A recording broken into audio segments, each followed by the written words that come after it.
Hi there, greetings and salutations. This is the incredibly, creatively, and appropriately named, now charitably award-winning Query and Schultz program on the ISC Sports Network. My name is Jake Query. That is Derek Schultz, and this was unintended. The Indiana-Purdue aspect of our attire today was not discussed. Trust me, we do not talk to each other before the show. We don't call each other. We don't text each other. We can, we have, we did, we will. We did not for this. Talk to each other. Well, we didn't coordinate outfits, Correct. But this happens to be, we're going to preview some college football, so we are neutral. Okay. I'm wearing the Indiana shirt for this reason, Derek. Can you tell me why I'm wearing this Indiana shirt today? It's the 1976 championship team. Okay. I have no idea. If What today, year was the 1976 national championship? Can you silence your phone? Sorry, 1976. Oh, there's another one. Hold on. 1976, I believe. Yes. Yeah. And what else happened in 1976? Bicentennial for the nation. Which is how many years? 200. And what is today? Oh, yeah, look at that. See, the problem is... Bicentennial showing. The 200th airing of Query and Schultz on the ISC Sports Network. If you have to think about it, then it's not a good...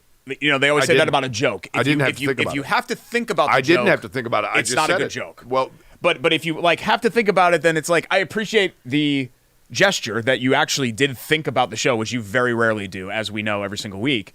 But I have to think too much about Derek, 200 shows of this show or of us doing shows together?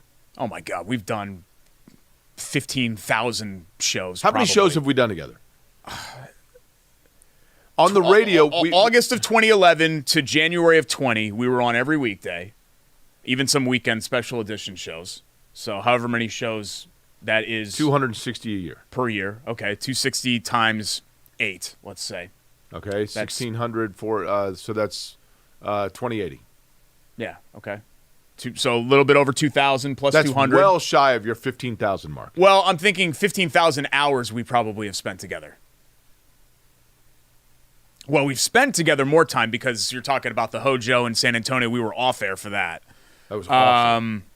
And some of those other trips that we made. Bourbon Street, Methed Out Pizza Guy. That was not part of the show. That was just us hanging and enjoying each other. We have a lot to talk about, and thank you, first off, for joining us. And we'll get to the Colts. We'll get to a ton going on.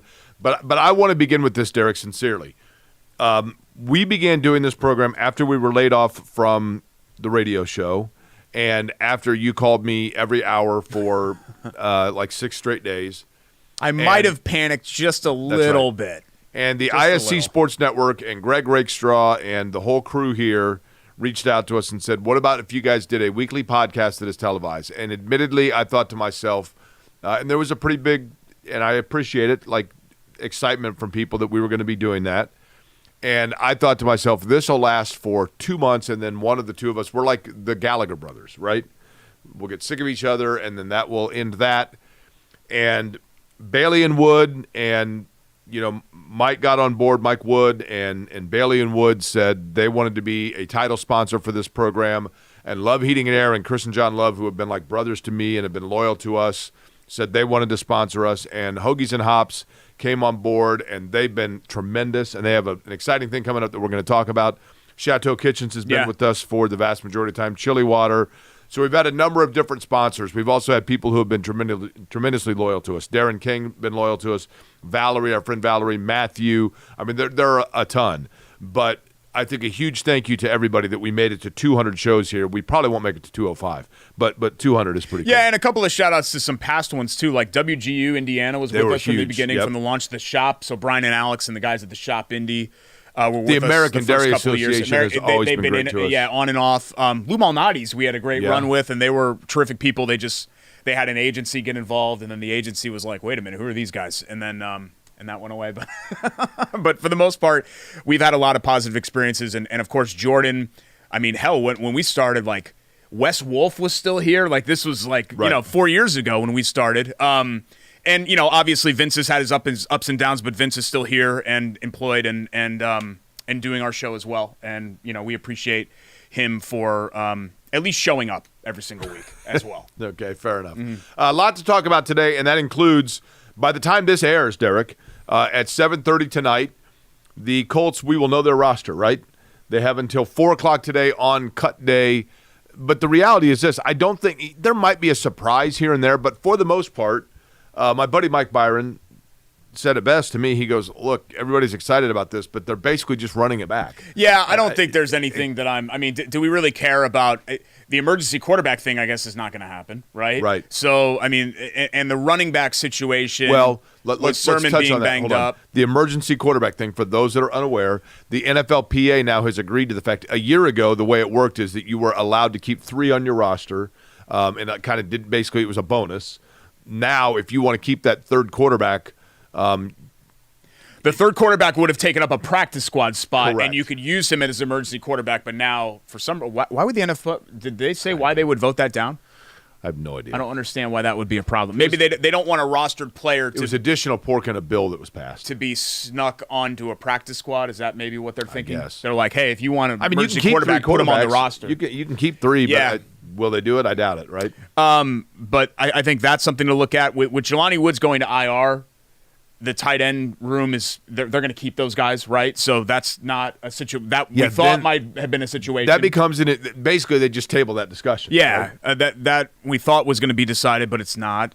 Ronnie Harrison Jr. is gone.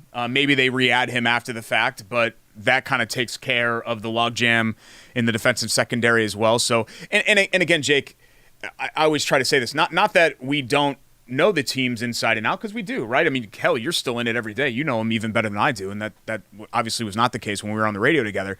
It seems unfair. I just think you're reaching a very small amount of people when you're talking about who the Colts should keep as their swing tackle. I just don't think, John Q, Colts fan in Avon really is investing that much time into who the 52nd and 53rd guys on the roster are going to be. What's the origin of John Q? Did that go back to when John Quincy Adams was president? Yeah, it's a good question. I don't know that John Q. Or Adams Susie is Q? that excited about that. Yeah. Susie Q, John Q. Oh, Susie Q. Baby, John Doe. I I think it's kind of a play on John Doe, right? But John Q. Taxpayer, you always hear be referenced to. Did John Quincy Adams play it? I don't know. Was he a tax guy? I know you love the letter Q, or at least you did before it was kind of got co-opted by some people hijacked. that you don't want to be I used to wear a hat with with a Q on it because and then people started coming up to me and they're like, oh. So I had already decided that we weren't really going to get Illuminati? in depth on the roster cuts. A, because I just don't think it's that topical, and B, by the time you're seeing this, we're taping this very early on Tuesday morning. Right. By the That's time why you see this, the decisions will have already been made. By the way, I probably now when I say I yawn, it's partially because I'm next to you, partially because it's early. Also, last night, kind of a late night, but worth it. I want to show you a photo here real quick. I sent it to Vince earlier. We'll see if he actually has the photo. But I want to thank it's my Vince, cousin. you never know. So this is my cousin Doug Bowen, right? Bowen Engineering. This is myself. And then this is Chris Coyle, who is Doug's kind of lifelong BFF. Chris's mother and my mom are childhood best friends. This was last night at the Pearl Jam show at Ruoff. Greg Rakestraw I gave a ride to. I had never seen Pearl Jam. I'm not a huge Pearl Jam guy. I mean, I like him. I can respect him. Chris Coyle, this is what was fun to me about this show, Derek. Chris Coyle is a diehard Pearl Jam fan. Doug got tickets for all of us. Very much appreciated. And to see Chris Coyle's totally unbridled joy and enthusiasm with every song that Pearl Jam played, he knew immediately. This track 7, album number 6. I mean, with the first note, which was awesome. But Pearl Jam is one of those bands, you've heard me say this about when I went to Springsteen. I've never been, if you're my age, I mean, I was in, literally, the album 10 came out my freshman year of college. Mm-hmm. So it's my wheelhouse for certain. I was never totally locked in on them, but they're fine, right? People that like Pearl Jam will throw you down a flight of stairs over seeing Pearl Jam live. Yeah. Coyle said it to me at the beginning. He's like, Jake, I'm telling you, like, these guys are about to just shred it. They come out, and it is a roaring roller coaster ride for 2.5 hours, and they are totally on point. The thing that was fascinating to me, Derek, is a lot of bands, it's the guitarist or the bassist or the drummer that kind of makes it, and the lead singer's voice goes away. I mean, admittedly, Guns N' Roses, Axl Rose does not sound like he did, right? Yeah, no, he sounds like a dead cat. Well, I don't know about that. Yeah. That seems a little harsh. I To mean, the cat? They're one of the greatest rock and roll bands of all time. In my opinion, the greatest American rock and roll band of all time, Guns N' Roses. But Eddie Vedder's voice has Pearl Jam sound. You can interchange, and I know that to the novice fan, the guitarist, the bassist, whatever, the sound of Eddie Vedder and his voice is what makes and identifies them. His voice is exactly the same as it was 30 years ago. You so rarely hear that. They sound exactly like the album, exactly like what you hear on the radio. It was a great show. I totally get it. And it was a great night because to look out and see the packed Ruoff and the lawn is packed and beach balls and everybody basically is 50-year-old dudes, right? I saw Jeff George there. It was great to see Jeff George. I saw a ton of people that came up to say hi, and it was a lot of fun, so very cool last night. My cousin, class of 90, so he was a year older than you, a year ahead of you. Huge Pearl Jam guy, has seen him live. He worked for still does, works for Salesforce, and they did one of these like Salesforce things where they go to Hawaii and it's like a conference and hey, look who they brought on stage and it's freaking Eddie Vedder. Are you serious? And Eddie Vedder goes to the crowd and he says, "Hey, can anyone help me sing this song?" And my cousin Timmy knows every Pearl Jam song like your buddy. And he raises his hand and Eddie Vedder brought him up on stage. And you talk about like highlight of his life. Yeah, it's like his Facebook background and all of that. I mean, of course. When we saw, I was on a text thread with him and my other cousins, and everybody was just freaking out. What do you think Salesforce paid him? Yeah, Eddie Vedder, not your cousin. Yeah, good question. For a one night concert in Hawaii. Yeah, $1 million. I would think. Yeah, right. You think you probably start there, right? Yeah. Speaking of which, and we will get to sports in a second. This is unbelievable to me. My clairvoyance, have you ever thought about like how I can speak things into reality? Have you noticed this? No. If I talk about something, typically it ends up, I literally am, there's a reason that I am Q, right? Because things that I talk about, they come true. I think it was the last show that we did when I proposed my reunion Beatles concert hypothetical. And said, I've mentioned two things when it comes to music on this show before. I know for a fact. One is I came up with the Beatles hypothetical of if the Beatles were to reunite and play at Wembley Stadium, how much would tickets be? Yeah. The other is like a year ago, I sat here and looked right at that camera and said, if Oasis ever reunites, I will be at the show. I will be there. I will go, and I will see Oasis. What happens? But yesterday, Oasis announces that they are reuniting and they're doing a reunion show at Wembley Stadium. Are they coming here? No, or have they not yet. said it? Okay. They're playing Manchester, England, their hometown. They're playing 4 shows at Wembley and I think 1 in Ireland. Because what sucks is the Indiana State Fair free stage is over now, so they would have to wait till next year. Maybe like Iowa or Wisconsin have a free stage of the State Fair, and then you could bring Oasis. I'm trying to think of like what they would like, maybe a county fair. A high school party or something like that. They're too good for that. Oasis is too established for that, but probably like State Fair, like Foghat played State Fair. That's probably where Oasis would do. Where do you think honestly they would play if they came to Indianapolis? They're not going to come to Indianapolis, but if they did, where would they play? State Fairgrounds. Yeah, State Fairgrounds they would play. Well, the Beatles played there, so that's cool. Yeah, a long time ago when Indianapolis had no other place for them to play. Where else were they going to do the concert? Next week, Derek? A week from today? Do you know what it is? What? What do you think? Oh, God, it's your birthday. And yeah, it's your birthday. And it is the 60th anniversary of the Beatles show. Cool. Congratulations. But a week from today is my birthday, and this Thursday is Shannon's birthday. Oh, happy birthday, Shannon. I guess we do have to get back to sports at some point, correct. Right? We're like, how many minutes are we into the show? And we've talked about Pearl Jam, we talked about your clairvoyance, and we're 15 minutes into the show. That's why people love the show. That's how it made it to 200. We don't talk sports. We just use that as a backdrop. I'm going to save the Colts like season stuff for next week because we're still a week and a half away. I don't want to like waste our bullets in the gun for that there. The Anthony Richardson stuff I thought was very overreaction-y with Cincinnati players talking trash to him, and then he kind of had an up-and-down preseason finale. Look, I do want to say this, and this kind of piggybacks on what we were talking about last week. I'm expecting the Colts to be good. I think that is a fair expectation for a team that ran everything back and is returning, of their 22 starters, 21 of the 22, however many that they're returning. I think it is fair to expect them to be a playoff team and to be good. So I'm not going to play this game.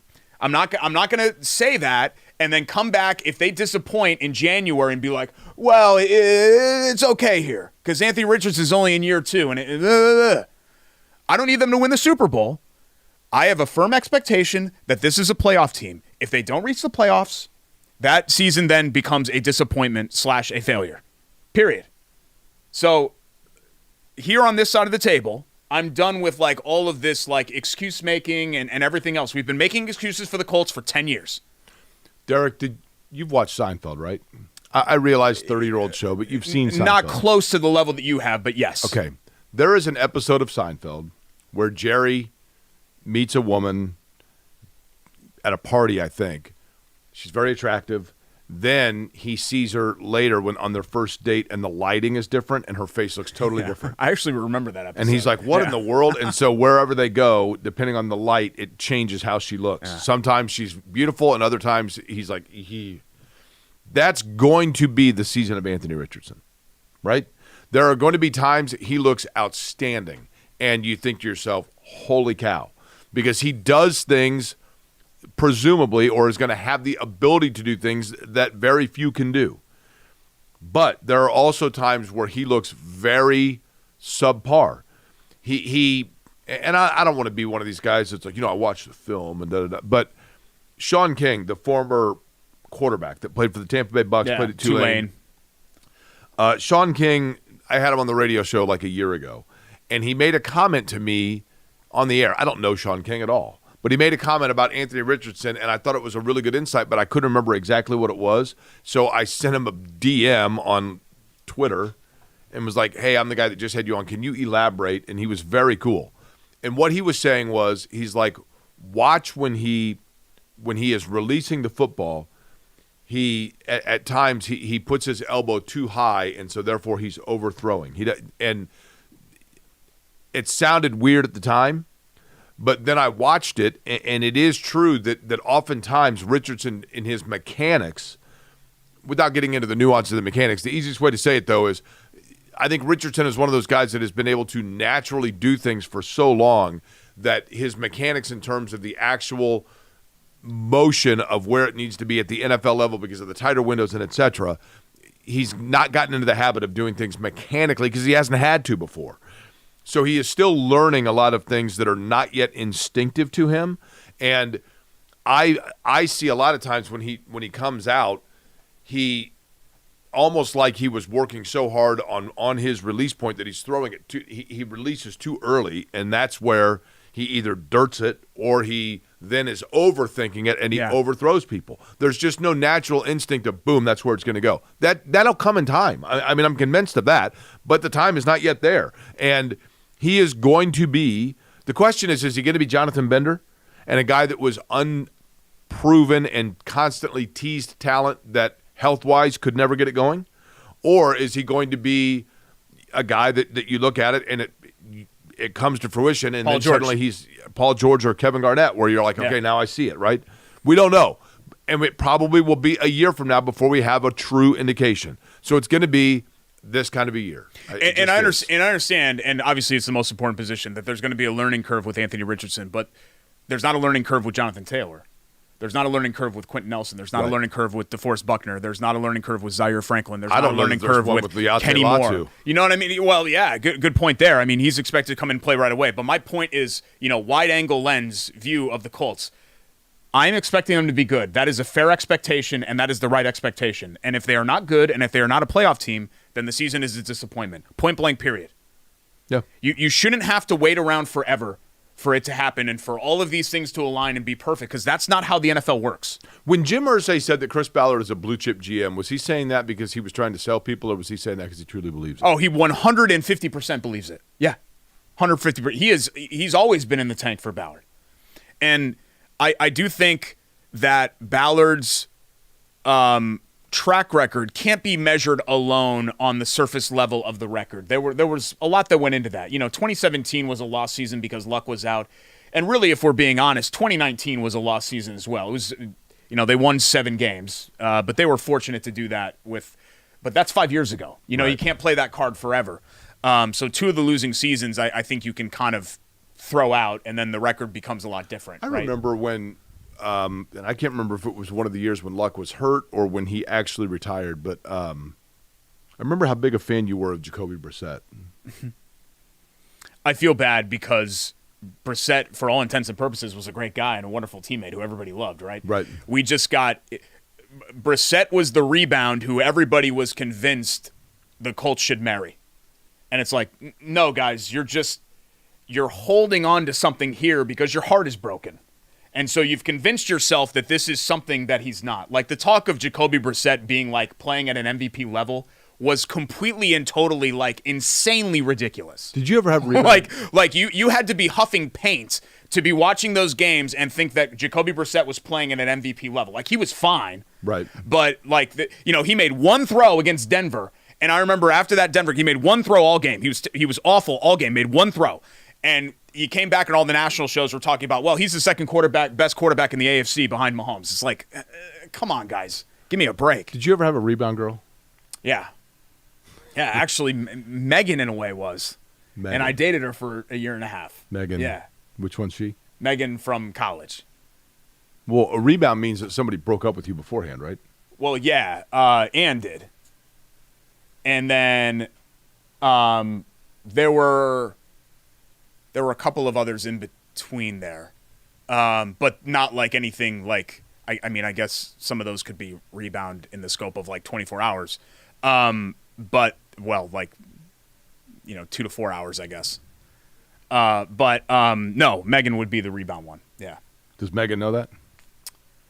I think I was her rebound too, because she was like infatuated with this guy that actually went to Purdue that she used to go up to see. And they broke up, and then he was seeing somebody else, and then we were kind of in the same spot when we met each other. She was living with my buddy's girlfriend in the villas, and that's how I met her. And how long did you guys date? A year and a half. Really? Yeah. Who broke up with who? It was sort of a, are we still doing this thing when we came back. Summer before our senior year, she went back home to Jersey, and I stayed in Indiana, and both of us made some decisions when we were parted, and then we kind of came back and were like, are we still doing this? And the answer ultimately was no. Kind of like the fate of this show. What do you mean? This is a committed relationship. We are. Anything. I mean, we're doing stuff on the side, like I have IBJ and you've got your radio show and all of that, but like this is a committed marriage. We still have a lot to get to today, right? Yeah, we do, including our Hoagie and Hero of the Week. Can I get into Look this at this already? guy. This is fabulous. Hog me. It's a hog. Hog Island. In my opinion, not only the best sandwich at Hoagies and Hops, but like the core sando. Which sandwich is the one that made you drop an F-bomb? This one, hog. Yeah, this was the first one we ever did, but this was like the one that motivated Christina to open up her shop, the hog.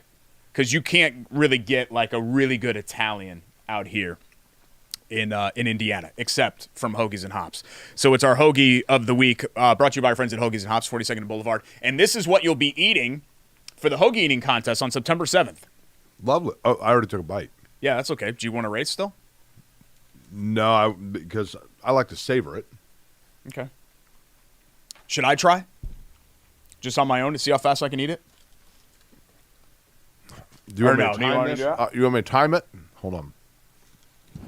It's Derek, okay. this does not... People... Okay. You know what? Well, you do regular. It's kind of gross on the air to do the eating contest. You know what I mean?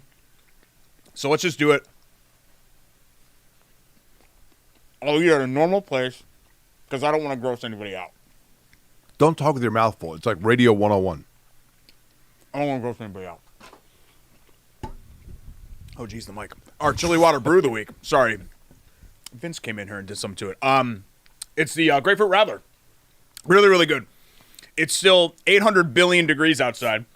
It sucks. We had like immaculate false fall vibes last week. Immaculate. It was like this is like summer in a high can of 70, right but this is summer in a can for sure. I think this is my new favorite beer from there. It's very good. I think this is my new favorite beer from there. I'm Grapefruit making that Rattler, declaration. because here's the thing: grapefruit is tart. This is not. It's just light. It's crisp. It's just Right? enough of the It's a lager. sour plus the crispness, and you can get that at Chili Water Tap Room right there, southwestern edge of Midtown, right next door to Hoagies and Hops, 42nd Boulevard. Beautiful. Hero of the week. I'm stepping out a little bit for this one. Because of the fever and because of the Olympics, not that we spend a whole lot of time on IndyCar, but I feel like generally the summer months we bring up IndyCar on the show because, you're following them around, you're on the radio network team and all that. We haven't really talked IndyCar at all this entire summer because there's just been bigger stuff going on. But, just a guy that I think 20 years from now will be like, you know what? Damn, he was really good. And I think you think of it now, but you have to think about it. It's Will Power. Yeah. What a career he's had. 44 career wins now, his third of the year. Yeah, And 3 wins this year. if not for what happened at Gateway, which was, I don't know that I would say it's Newgarden's fault. I'm a little bit of a loyalist to Newgarden, admittedly, but the incident that happened at the end of the race in Gateway that Will Power got punted by Alexander Rossi, it ended Will Power's day.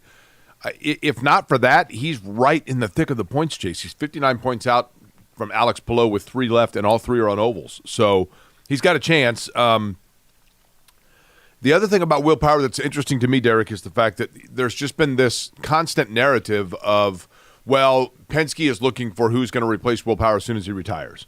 David Malukas signed with A.J. Foyt. That's because there's a partnership with Penske, and that means that Penske's like keeping him in the wings because they're going to hold on to him until Will Power retires. That's the narrative. I'm not saying that's the fact. Power has come out and said, who says I'm retiring?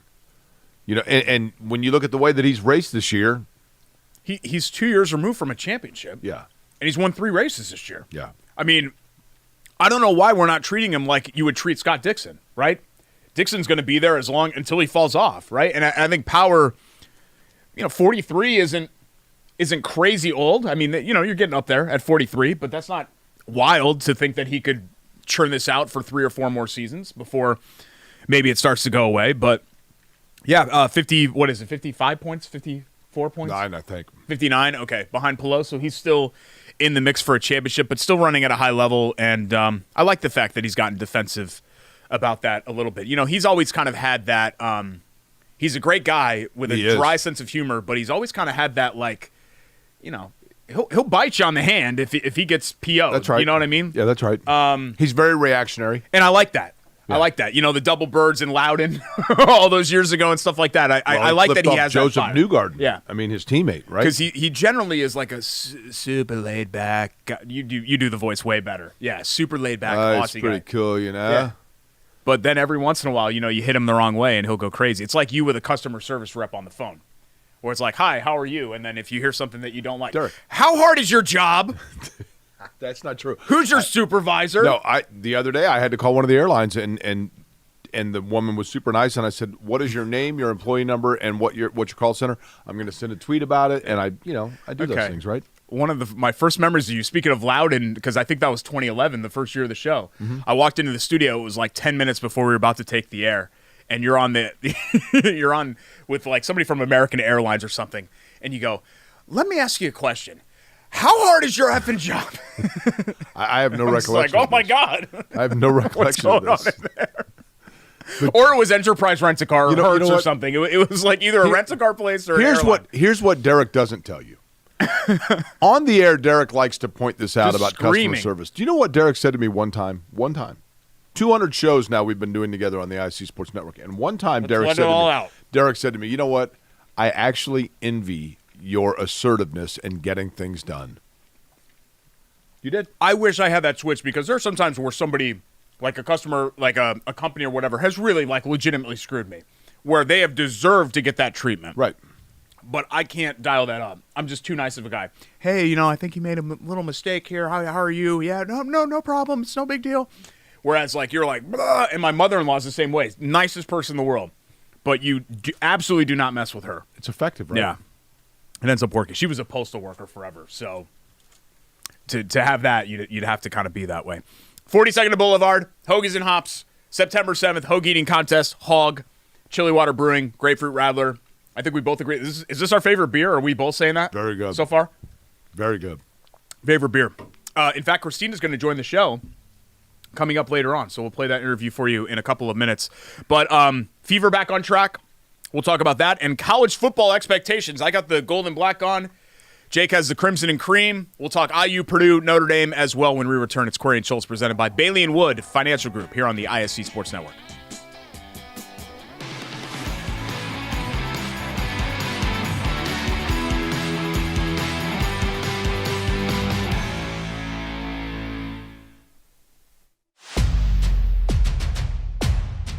Hey, AC, which games are we going to tonight? You know we cover all sports in Central Indiana. Hop in. It's going to be a long night. Bailey & Wood Mortgage Lender, proud partner of News 8 Sports Hummer.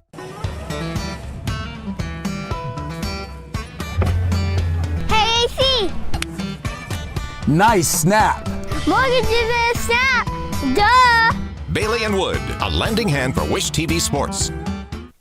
Welcome back. Bailey Wood presents Query and Schultz, ISC Sports Network, alongside Jake Query. I'm Derek Schultz. Episode 200.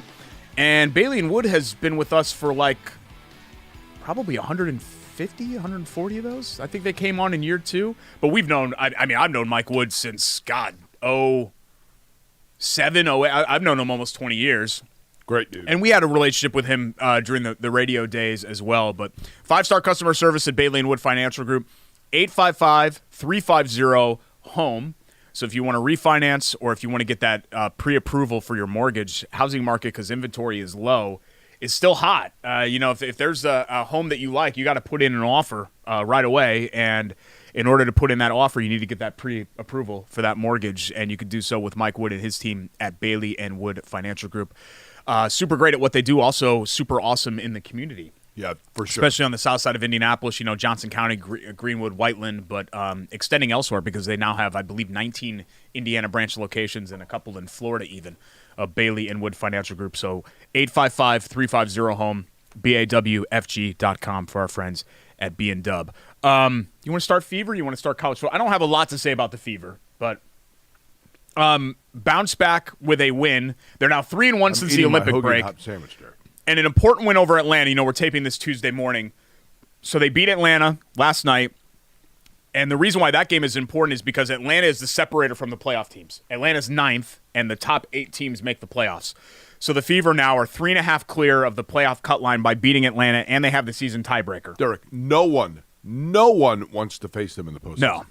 Another big game for Caitlin Clark. She rolled her ankle, but 19-7-7. Kelsey Mitchell had 29. She's been hot lately. Fever hosts Connecticut on Wednesday. Caitlin Big game. Clark last night. And then at Chicago on Friday. So a very interesting week for the Fever. Caitlin Clark last night. At the Pearl Jam concert, Eddie Vedder says there weren't a lot of times where he talked to the crowd, but in one of the times where he was talking to the crowd, he said, to be here in Indiana, and he says, home of one of my favorite athletes.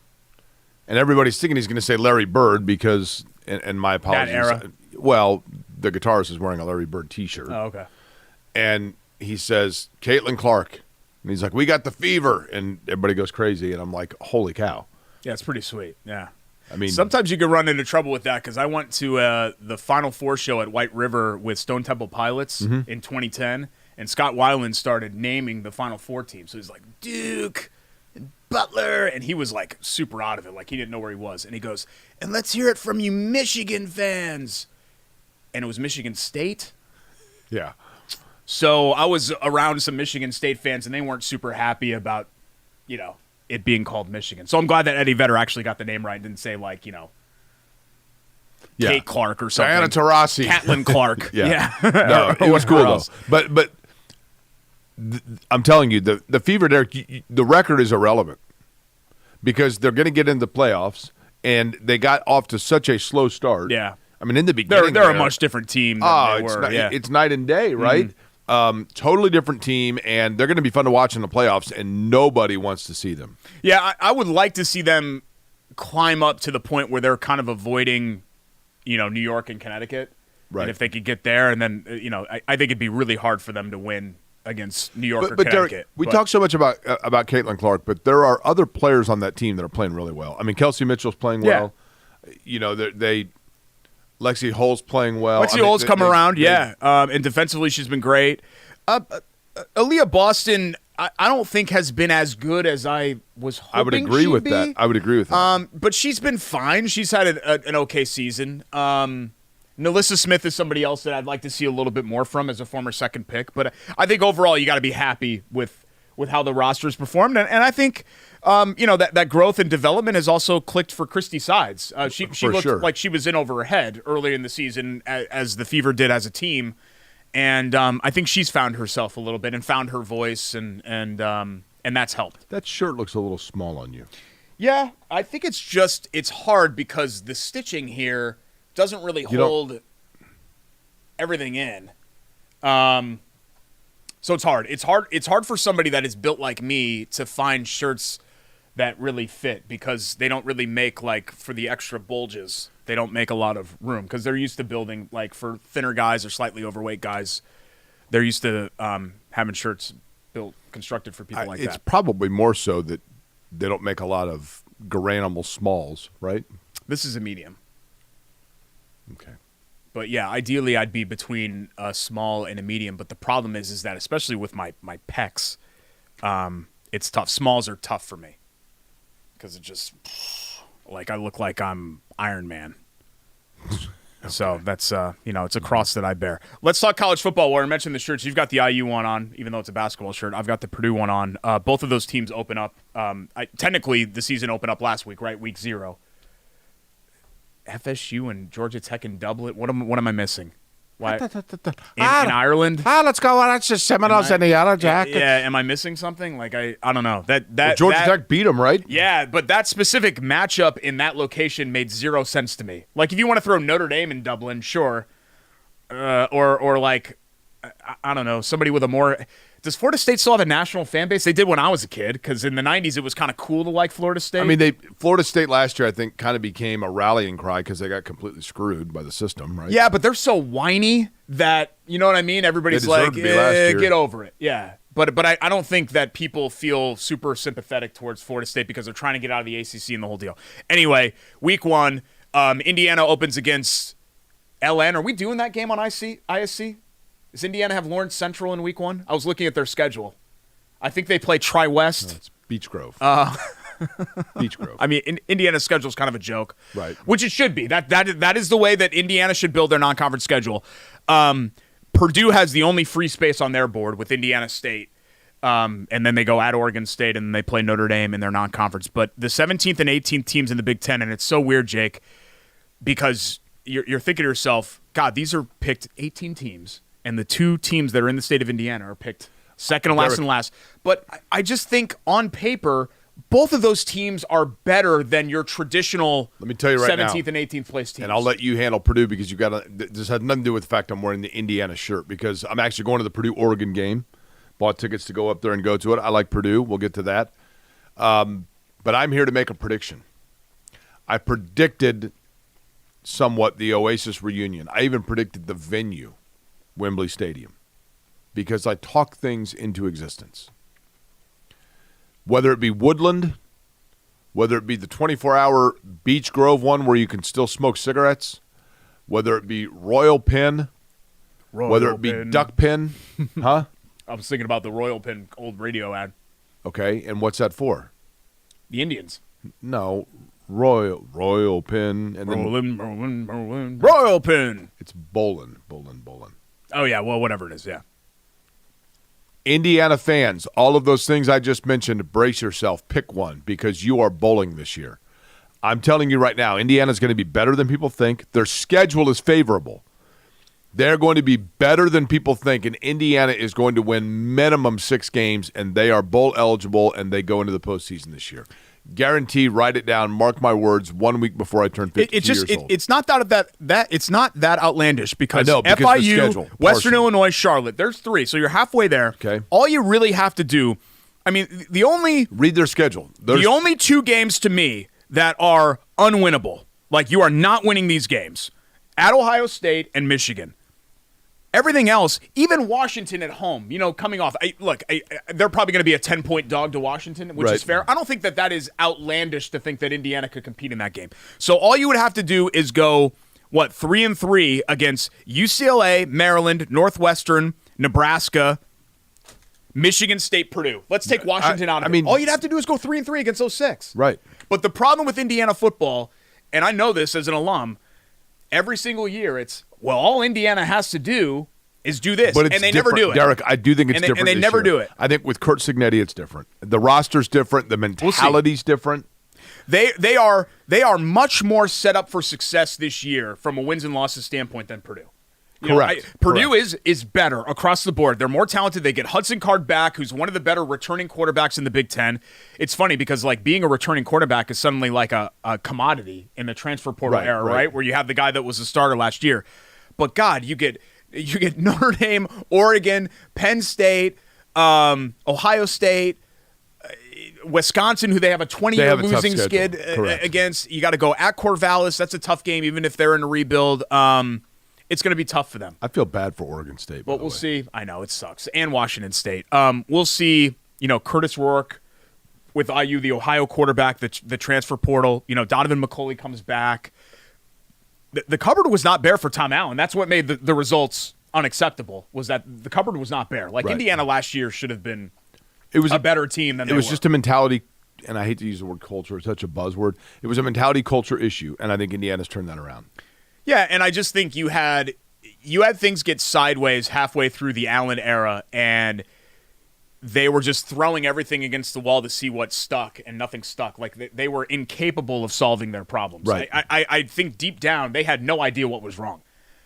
They thought, hey, we've got everything cooking. What happened? And you wonder if with maybe it was a mirage. Without Tom Allen, though, I'm going to miss this. Yeah. 1, 2. You know what to do. Indiana. Well, yeah, after the 7 overtime win at home against Akron, where they missed a 30-yard field goal to keep you alive in that game. Yeah. I don't know if I'd be in the mood for singing, Coach. I'll be totally honest. He was. You. And Cignetti, you're right, brings an attitude that's different, but Charlie Weiss brought an attitude that was different. Fair. Fair. There have been a lot of guys. Schematic advantage, Derek. Yeah, there have been guys that have failed. Speaking of, I think this might be of this century, which isn't saying much because Notre Dame has had a lot of, lately they've been very good, but the first half of this century they'd been pretty bad. I think this might be on paper maybe their best defense or one of their best defenses. That 2012 they had a really good one, 2015 with Jalen Smith. There are some that are saying Notre Dame's going to win it all. Believe it when I see it. Who's their schedule? What's the biggest? It's not that bad. It's never that bad. Well, Florida State is Notre Dame's schedule is always everybody's like, oh, they play the toughest schedule. I'm like, who? Navy? Let's see. Okay. BYU. Okay. Let me go to it. Boston right College. Ooh. They don't always play Boston College. That's part of the ACC rotation. So the tough games this year would be A&M in the opener on the road. Florida State, which maybe doesn't look as tough. Hold on. There is no traditional bigger paper tiger than Texas A&M. I know, right? But still, from a talent we do this standpoint, every year with Texas A&M. Mike Elko's a great coach. He's won everywhere that he's gone. But we do this every year with A&M. Notre Dame goes down and beats Texas A&M by A&M's 10 favored. points. Last that Notre I saw, Dame goes down A&M's and wins favored. that game. Okay, USC, who I don't think anybody can quite figure out. Are they good or is Lincoln Riley a good coach? Is he not? And Florida State. Those are the 3 tough games. But the rest of it is very manageable. I don't know how Brahms' Louisville team's going to be this year. Stanford's been down for a while. Georgia Tech maybe is a tricky game, but you get them at home. The good thing for Notre Dame is that they only play 3 true road games. At A&M, at Purdue, at SC. Everything else is home or neutral. Yeah. So it's a nice It's always a schedule. favorable schedule. But sometimes it changes, Jake. I remember a couple of years ago I thought that they had a really tough schedule and then it imploded. You know who likes Notre Dame? Who's that? John Love. Because John Love's wife, Molly, is the sister, so that would make John brothers-in-law, Bill Peebles, the head football coach at Cathedral, that had a huge win on Friday night over Ben Davis. They smacked them. Massively impressive for Cathedral and Coach Peebles, and naturally that makes him a Notre Dame fan as well. Love Heating and Air, which is John Love. Love-HVAC.com. 317-353-2141 is the telephone number. Love these guys. They've been loyal to us. They've been good to us, but most importantly, loyal and good to customers. When it comes to heating and cooling your home, especially older homes, because they've been around for over 100 years, so they specialize in those tricky homes in the Meridian Kessler area sometimes, a little bit older, maybe a little bit more difficult. No problem for Love Heating and Air. Marion and all of the donut counties, 24-hour on-call maintenance, and fantastic when it comes to the prices, quality of product, and treating you with honesty and integrity. That's what you want when you're allowing people into your home. Love-HVAC.com, 317-353-2141. They bring us each and every week our favorite play of the week. We call it Love That Play. Derek, your nominee is?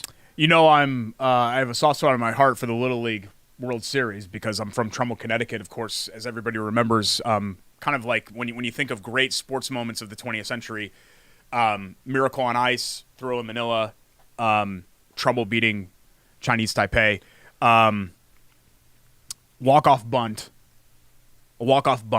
for Florida to win. And you feel bad for the Taiwan pitcher because he threw to first base and nobody was covering first base. It's a miserable way to lose, right? On an error when it's a 1-1 game and you guys have played so well. But still, a memorable moment. Anytime a World Series ends in a walk-off, you think of like Joe Carter and the Blue Jays. Where in Florida? I don't actually even know. So I don't know. I just know it's Team Florida. So here's the thing. That proves that the 1989 team, nobody knows Trumbull. No, everybody knows Trumbull. Yeah, everyone knows that one, can recite it right off the top of their head. Chris Drury. Guess right now, the Florida team, where do you think they're from? I'll say Ocala. What's your guess? Ocala. Let's see. I'm going to say I honestly don't even know. I don't even know what to say. Miramar Beach. Is there such a thing? I think there's a Miramar. That's a movie. Miramar, Florida. Isn't it? Just listed as Florida. Lake Mary. Lake Mary. Okay, great. Where's Lake Mary? No idea. It's next to Lake Joseph. No idea. So congratulations to Florida, USA for winning the Little League World Series. You mentioned Love Heating and Cooling. I think that Love actually missed the first episode. I want to say that Love came on the second episode. But basically, let's just give them credit for the first one. In the entire second incarnation of Query and Schultz here on ISC Sports Network, this is now episode 200, Love Heating and Cooling has been involved. Suburban Orlando, by the way. Okay, great. Can we talk Not about this? far from Ocala. This is an emotional moment. Love Heating and Cooling has been on board for basically all of those shows.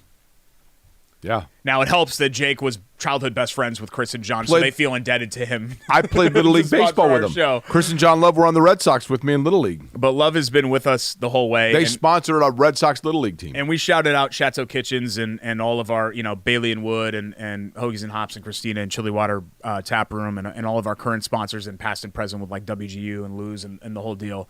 But I believe that the guys at ISC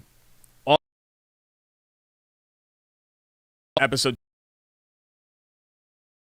it's great that they personalized the cake for us, and I think Greg he still is the president. Yeah, see, we have the cake right here. How? Yeah, and the greetings. I don't want to tip it too much. We don't. Hold that this way, and then there we go. You want to point it on? Here, you walk right Jake's over in front of the camera. Let's just do that. It's tough because This thing. Right here. Walk him through it. There we go. Yeah. Now, look at this thing. Turn it a little bit. Wait. It's got to go to. There we go. That's why I'm behind the screen. To Jake's camera. So this is from where? Because this is like art. Put this in the Louvre, right? Yes. Yeah. So Kathy Woodward. Flora. Ooh, Flora. Yeah. Look at that. Beautiful. I noticed the Unbelievable. logo. The logo's off? What do you mean? No, it's perfect. No, I think. Hold on. What do you need to see? Put that back on there. Query? Query's right. Yeah. There's a C in Schultz that's. Oh yeah, they misspelled your name. That's awesome. Well, the Dropbox folder is still Schultz for ISC2 SH. So I think we just need to. That's fine. There wasn't enough space. We had to. No big deal. Something had to That's drop it. At least about how it goes. It's like Bill Schultz, right? Yeah, that's about. No, we got to get a picture of us with the cake. It's the gesture. This is that beautiful. matters to me. Well, I'm going to put it in front of you here. Congratulations, gentlemen. Well, We thank. appreciate your work on the ISC Sports Network. I appreciate you having us for sure. Derek, in particular, is relatively high. The pleasure is ours. Outside your of the patience and tolerance is greatly the appreciated. misspelling, but we'll take a picture. How about this during the commercial break? We'll come back with Christina and our interview, awesome. Hoagies and Hops, when we come back, and then Bite or Bowl Bleep with Chateau Kitchens. Does your last name have a C in it? Before we wrap up. It's Corey and Schultz, don't ISC think it Sports does. Network. We've been together for 14 years. You know how to spell my name. Don't know how.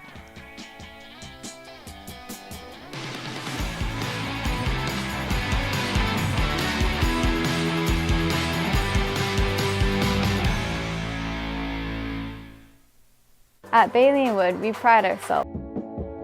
Welcome back. It's Corey and Schultz, ISC Sports Network. And as you can tell, we are not in studio right now. I'm floating in a Hoagies and Hops world. Jake is in the 2-bedroom apartment where he lives alone. And Christina is at I her live with a shop. cat. I live with a cat, Derek, and he's going to jump into the shot, just so you know. Human being-wise, Jake lives alone. And Christina is over on the southwestern edge of Midtown, 42nd and Boulevard at Hoagies and Hops. And we're going to be talking about one of the highlights of the year, the hoagie eating contest, which is coming up on September 7th at 2:30. And God, what year is this now, Christina, for the contest? This is the 8th hoagie eating contest. Wow. So I know I'm actually celebrating 9 years in October. So this is our eighth year.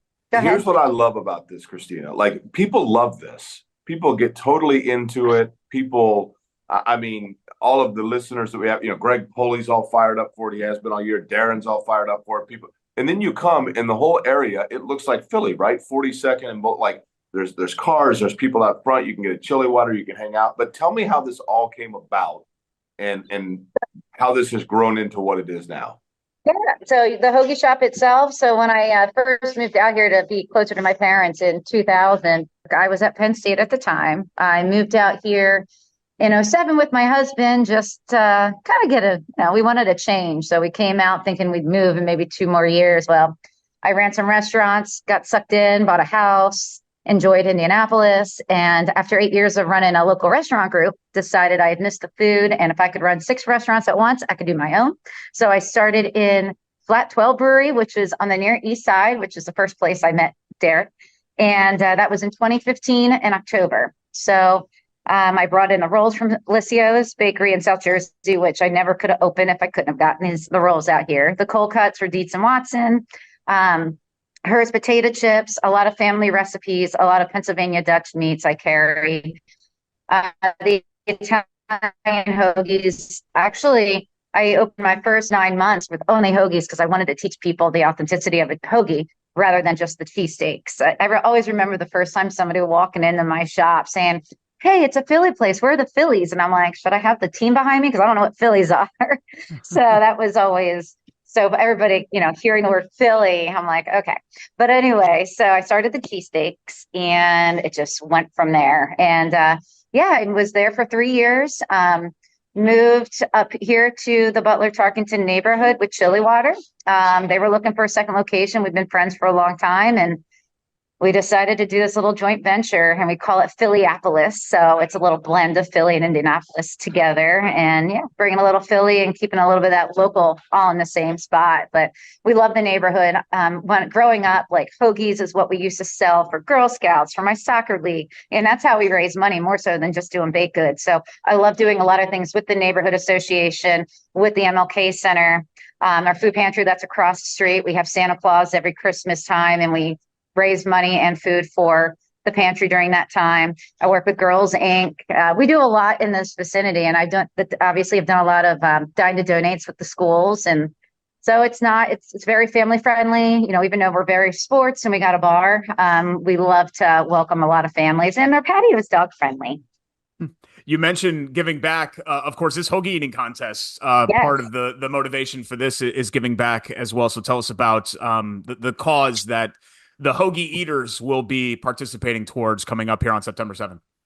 All right. So ever since I started it in 2016, everyone knows someone or has a family member that has been in the military that has, is a veteran or is currently serving. And it's Hoosier Veterans and Families Association of Indiana. That's who I raise money for.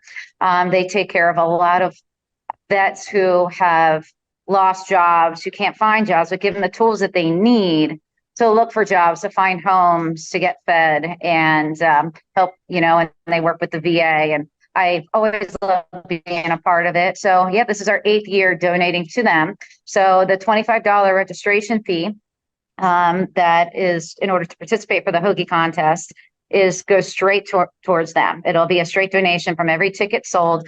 Plus, we'll have somebody from HVAC here collecting donations, and we'll also be donating 10% of all of our food and beer sales that day to HVAC. So if you're not interested in participating, it's so much fun. Obviously, you're coming to the only hoagie eating contest in the state of Indiana. I mean, Joey Chestnut did it a few years ago on his own. But, people do, it's fun. It's only for a few minutes.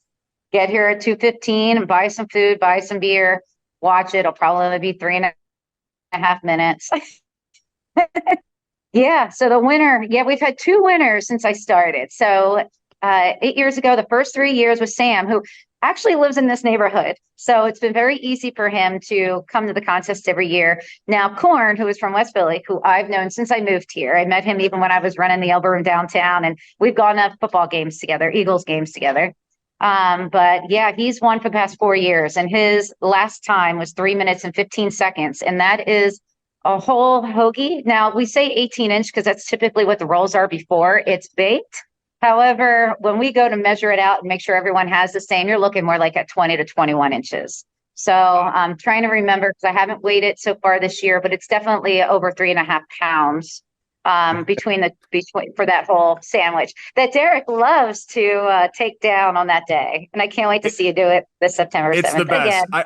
I can usually get about halfway through before Corn finishes, so I'm at 50% his capacity. But the important thing is we got to get Jake to do it. I know it's oil and meats and cheeses, and he's always self-conscious about his diet. But hey, every sandwich we have is awesome.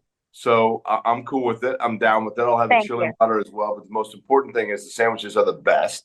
My question is, people that do want to participate, how do they get involved? Can they just show up day of September 7th? So, I would prefer everyone to register ahead of time. Either email me at Christina@hoagiesandhops.com, which you can find online. You can find, probably through your site. You can come in, pay, and then you can register here on site as well. I'm asking, it would be nice to have everybody that way. I know how many sandwiches to get together. Right. I can get everything prepped. I can get everybody's shirts together. But I do typically have 1 or 2 people who show up that day, and I can usually squeeze them in. And we try to cap it around 23, 25. Right now we have about 10 spots left. So, like I said, it's all for a good cause. And most people do it for fun because obviously not everyone's a competitive eater.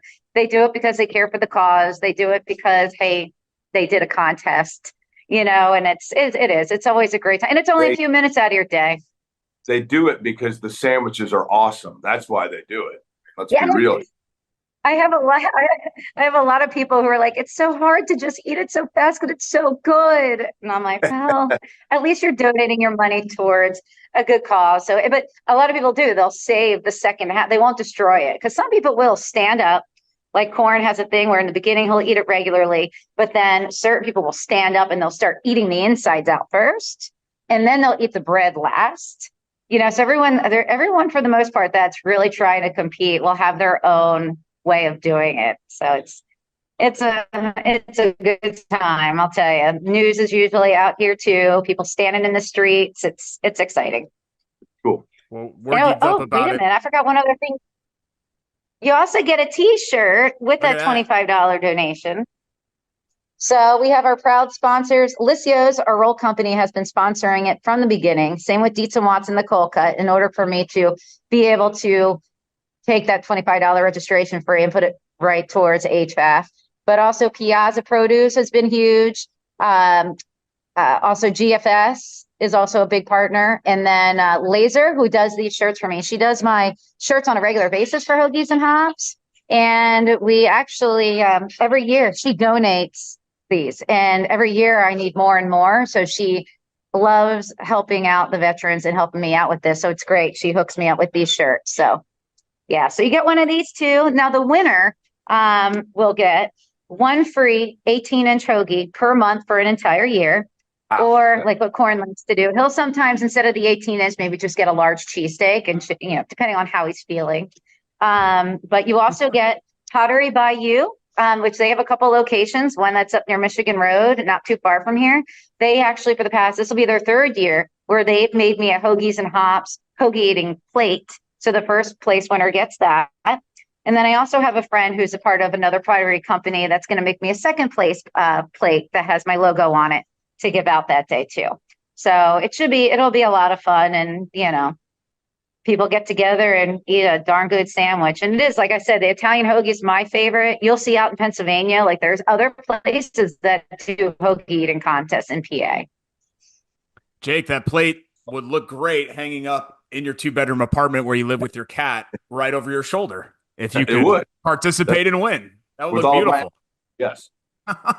September 7th. Oh, and then of course we got Rocky. We have Rocky right behind, and just as a reminder, we always play Philly music, of course, during the contest. And usually when you hear "Eye of the Tiger," that means everyone sit down and get ready, because we're gonna start kicking off the contest. Can't wait for it. September 7th, 2:30, 42nd Boulevard, Hoagies and Hops and Chili Water Tap Room. Christina, thanks for all your support of this show and continuing support. And we can't wait to be out there for another beautiful Saturday afternoon to eat some delicious sandos. I love it. Thank you for having me. I'm excited to be on your podcast this time. At Bailey and Wood Financial Group presents Query and Schultz, ISC. How much fun is that going to be, Sports Derek? Network. It's going to be amazing. I can't wait. I know you're going, right? You went last year. You're still eating your sandwich. You're not a contender for the eating contest, but Christina's just the coolest. Like, she's just a cool chick for sure, and a wonderful businesswoman in the community. She is how all local business people should be. Correct. She has ingrained herself into Midtown, into the neighborhood, into Indianapolis. She's not from here. It's kind of like me, and we both love Midtown. She's not from here, and she doesn't even say Midtown. We both love Midtown, and Midtown. that's how it is. She actually drives up from Franklin every day. Can you believe that? That's where she and her husband live in Franklin. You know what she does not put? It's a little bit of a hike to Midtown. You know what she doesn't put in her ways? What's Midtown. That? No, she does. Did you see Butler's building a new hotel with an old dorm? Mm-hmm. Yeah. So it's Midtown's first hotel. We're really excited about it. It's even being advertised as such. Axios, the other news articles about it, had mentioned Midtown in it. So nobody says Midtown. It's too bad that you're wrong. Chateau Kitchens. Everybody says them when it comes to home renovations. ChateauKitchens.com. At Chateau Kitchens on Instagram and Facebook. We love Chateau. Really enjoying my basement. For these hot days, I just go down into the basement because it's like this little cold cave, and that's what I need it to be. But it's comfy. I've got my couch down there. I've got my electric blankie. Now Chateau didn't give me the couch and the electric blankie, but they finished the basement, and they did a wonderful job doing so. And they'll do anything on the interior of your home: kitchens, bathrooms, basements, whatever it is. Chateau Kitchens are your people to go to. At Chateau Kitchens, Instagram, on Facebook. See for yourself before and after pictures in ChateauKitchens.com. If you're new to Buy It or Bull Bleep, here's what we do. I give a statement. Jake and I go back and forth. I have one for you, too. Go ahead. Whether we buy it or it's Bull Bleep. Statement one, neither Indiana nor Purdue will finish in last place in the Big Ten. Buy it or Bull Bleep. Problem is, who takes that spot? It's a good league. Northwestern? I guess. I'd be lying to you if I said that I knew a ton of... Rutgers is supposed to be good, aren't they, this year? Supposed to be pretty good? One of those Pac-12 UCLA might stink. Struggle. Yeah, right. UCLA might stink. That's a program that's never really done anything. But I still buy it. Yeah? I'm going to have faith. Bull Bleep. Okay. Problem is that Purdue's schedule is tough. That's it. I don't think it'll be Indiana. No, I don't I think it'll like be Ryan Indiana. Walters, and I like that Purdue roster, but yeah, I mean, their schedule's really tough. But you're talking Big Ten standings only, right? So it's just the Big Ten games. How about this? But I still think Indiana's Big Ten schedule is lighter than Purdue's. I have one for you. You ready? Yeah. Buy it or Bull Schultz. You ready? Yeah. The combined win total between Purdue and Indiana will be double digits. I'm going to go Bull Bleep on that because I think high end for Purdue would be 5 and high end for Indiana would be 6, and that's 11. I think it's more likely, but both teams could finish 5 and 7, and I don't think that's outlandish, but I'm still going to say Bull Bleep because it stinks to say this. I think Purdue could have a much better season and go 4-8. I don't go disagree. 4-8 again just because the schedule is so tough. Right. You could win 3 Big Ten games and go 4-8. fair. So I'm going to say Bull Bleep. What about you? You're going to go over, right? Because you think IU's bowling. And I'm assuming you think Purdue's going to win 4 games? I think Indiana wins 6, maybe even 7, but I think Purdue's ceiling is 3 or 4. Yeah, but based on schedule. If they were reversed, if the schedules were reversed, I agree. Yeah, but Purdue's schedule's tough. But if I think that, because I think they're pretty similar talent-wise. But if you think Indiana's going to win 7, then I think you got to say, I don't think Purdue's going to go 2-10. I think they're too good to go 2-10, even with that schedule. There are enough winnable games that are on there that I don't think you have to worry about it. Last one, Biter Bull Bleep. Query and Schultz will go another 200 episodes. Derek, I almost shut it down like 75 in, right?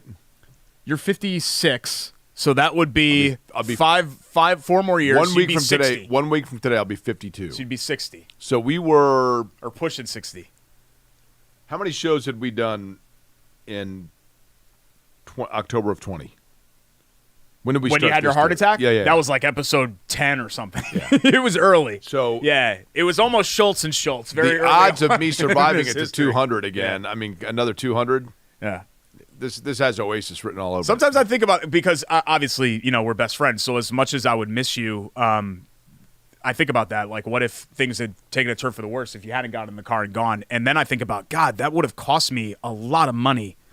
See. That's what had you, but then again, maybe it becomes my show and I pocket everything. Yeah.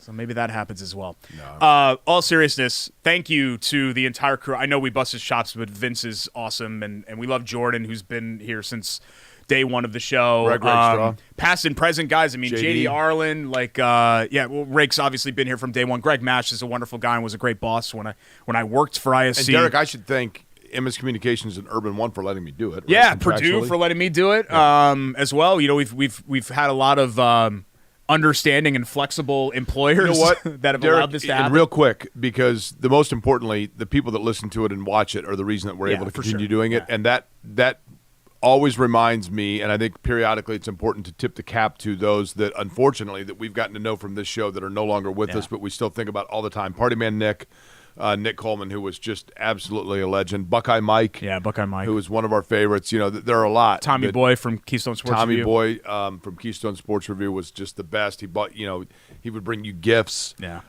So a lot of great people we've met and gotten to know, and then there are those that were always so loyal from the very beginning of coming to the shows. Kathy Beatrice, who was, as loyal as anybody to us. So very much appreciate it for everybody. It's Turnbuckle impossible. Bill. I don't want to leave anybody out. You know what I mean? It's impossible. I mean, we've Matt had, Lakin, we have that core group, but then we have, thousands, maybe even more than that, across the globe that have followed the show. But we appreciate you guys. The globe. For watching. When we first signed up for this, we had no idea how long it was going to go. But here we are, 200 episodes later. Idea, 6 and weeks. We're just thriving. We're in our Query and Schultz era. That's just the best way to say it.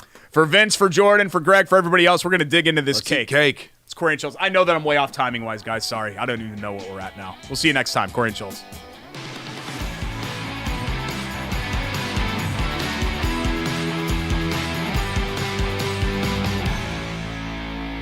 At Bailey.